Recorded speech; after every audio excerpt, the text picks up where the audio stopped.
Hi, I'm Tiffany. This is the Balanced Life Podcast. So today we're talking about getting better results consistently. I am so happy to have you here. I'm excited to dive into a topic that's been on my mind, something I think could really help you if you've been feeling stuck or frustrated with obstacles in your life. You know, sometimes it feels like no matter how hard you work or how well you play by the rules, you just can't seem to break through an invisible barrier. And it's not about like gender or wealth, like some kind of glass ceiling. That's not what I'm talking about today. This is a real tangible force that can hold us back from achieving success. These forces could be self-imposed habits or systems, things that are designed to benefit other people at the expense of others. But here's the thing. Even if you are starting from a place of disadvantage, there's always ways to move forward that might actually be more accessible to you than to those who have fewer hurdles to jump. All right, this is all going to make sense in just a second. Keep listening. What's often overlooked is that we are sometimes the ones preventing ourselves from moving forward. We let ourselves be stopped because we stop looking for solutions. Don't turn this off yet, because this is not the stuff you've been hearing before. There's a saying that I really love: if you want something, you'll find a way. If not, you'll find an excuse. The real question is, when you are faced with a challenge, do you let the challenges defeat you, or do you see them as opportunities to find a workaround? This is really important. Let me share a quick personal story. Back in high school, I kind of struggled academically. I was not a top student, but I was determined. I had changed school districts partway through high school, between 9th and 10th grade. And the kids at my new high school were way farther along than I was at my old school. So I really struggled a lot. In fact, the first year I was almost disqualified from athletics because of my grades, even though I was studying constantly. But when I got to college, something kind of clicked. I ended up graduating with honors with a GPA of 3.9, putting me in the top 2% of my class. This transformation did not come from my schooling alone, but from learning how to overcome challenges and find workarounds. For example, I did not realize how important the ACT and SAT were until later. I thought they were just tests you took to decide if you can get into college. But I did not let my lack of initial understanding stop me. I found ways to adapt and succeed. The same mindset helped me transition from poverty to success. I once talked to a man who didn't do well in high school, and he wasn't planning to go to college, but he went back to school in his 30s. He ended up in a field where the schooling was tough, but the payoff was significant, like hundreds of dollars an hour earnings. The reason for the high pay? Few people were willing to make the sacrifices required to reach that level. So there was really high demand, but the competition was really low. It's often like that in many fields. Overcoming the biggest obstacles can open doors to the greatest opportunities. This is where I'm getting to my point. I've been building the Balanced Life alongside two other websites, DecisionTreeLearning.com and WritingCareerCoach.com. So I have the three, thebalancedlife.com, DecisionTree.learning.com, and WritingCareerCoach.com. On all three of those websites, I am writing tons of content. I don't have all of it uploaded yet, but I'm writing multiple books. Then I'm writing the books and direct marketing them to people. So I have websites that are like storefronts that aren't even connected to those websites. And then I have my YouTube channels that aren't connected to the other two necessarily. There are a tremendous number of integrated websites, moving parts, and a stunning amount of unique content creation each week. Add to that the number of iterations I have to start doing on my various sales pages, and sometimes it's kind of overwhelming.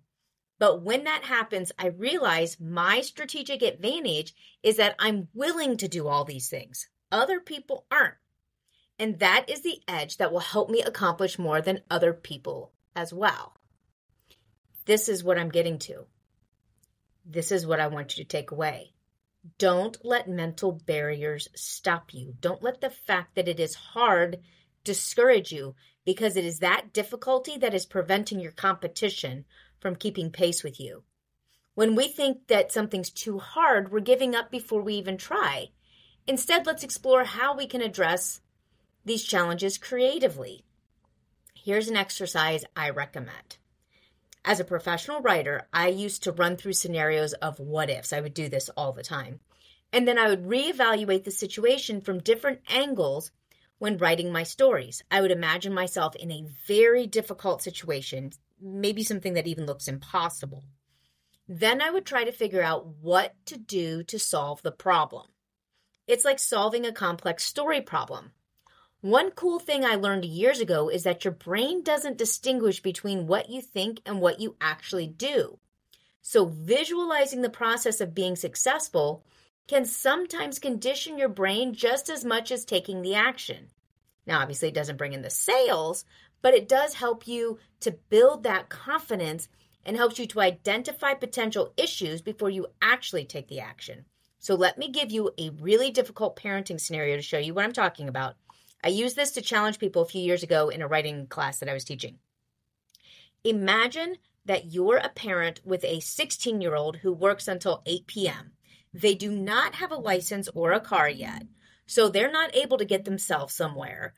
At the same time, you have a 12-year-old who is finishing a mandatory project at school. It doesn't matter what it is. They just have to be at their school. You have a few errands to run before you want to go to this park that you go to about 20 minutes away to walk or jog or whatever.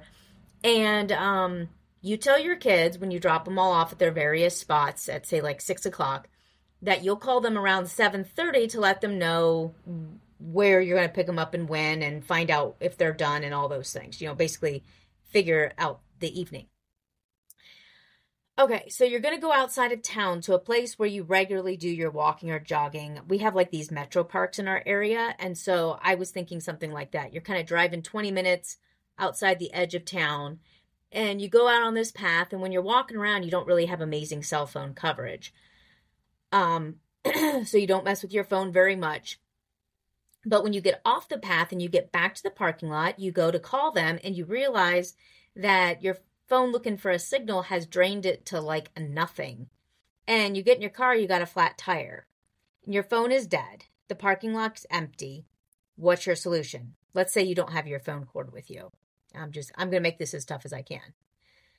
So this is just a story solution, obviously, but think it through. What would you do? How would you get a hold of your kids? There's no payphone, obviously, because those things are obsolete. You're out by yourself. You're in the middle of nowhere. You have a car with a flat tire, so you can't call somebody to come and help you, like your roadside. You have a cell phone that's not working. If you're not as crazy as me and forget your cord, maybe you just don't have a signal, whatever it is. You have kids that are expecting to hear from you. They might be able to communicate with each other, but they don't know how to get a hold of you. They don't know if you're coming, not coming, what's going on. Neither one knows how to get a hold of you outside of your cell phone. They may not even know or care where you're going. They're going to call you and get voicemail. They're not going to get a hold of you. So you can't get a hold of them. So what kind of backup would you have? And for the sake of this scenario, envision that your spouse is out of town or inaccessible, or for whatever reason, you don't have your spouse, partner, whatever, who will just run and grab the kids and then call you. You don't have anybody to fall back on. What would you do?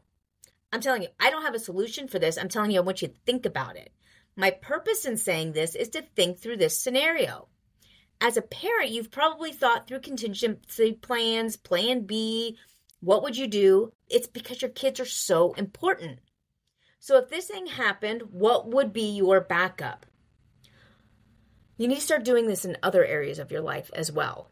You need to think through, what will you do? What is your contingency plan? You need to start thinking through, if costs go up beyond what you're making, what's your backup plan? If your car doesn't run, what's your backup plan? This has been the key to my success, and it came out of when we didn't have vehicles that worked. I literally went a few years, when I did not know, when I put my key in the ignition, whether I would have a working vehicle or not every single time. And I mean, like if I went to the grocery, I didn't know if I'd be able to get home.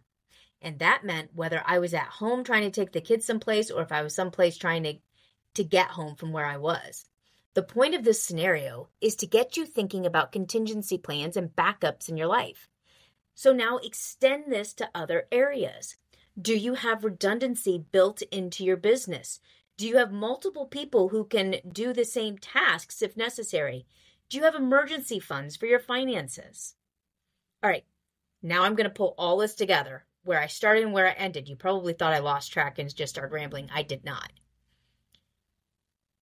I started by telling you that I was talking to a man who is very well compensated for his work. And then I told you to run scenarios in your mind about problems. This is the connection. In business or in your professional life, you are paid for the problem that you solve and the pain you remove and the return on investment that you bring. In other parts of life, your preparation and mindset have a huge impact on how you respond to a situation and how you come through a situation. What are you doing with your mind? How are you training your brain? What reserves do you have mentally to go through challenges? How much resistance are you willing to push back against to reach your goals? Getting better results often comes at the end of stretching and struggle. That stretching comes when circumstances come at you and when you decide to try to push into a new area or go to a new level and you meet resistance.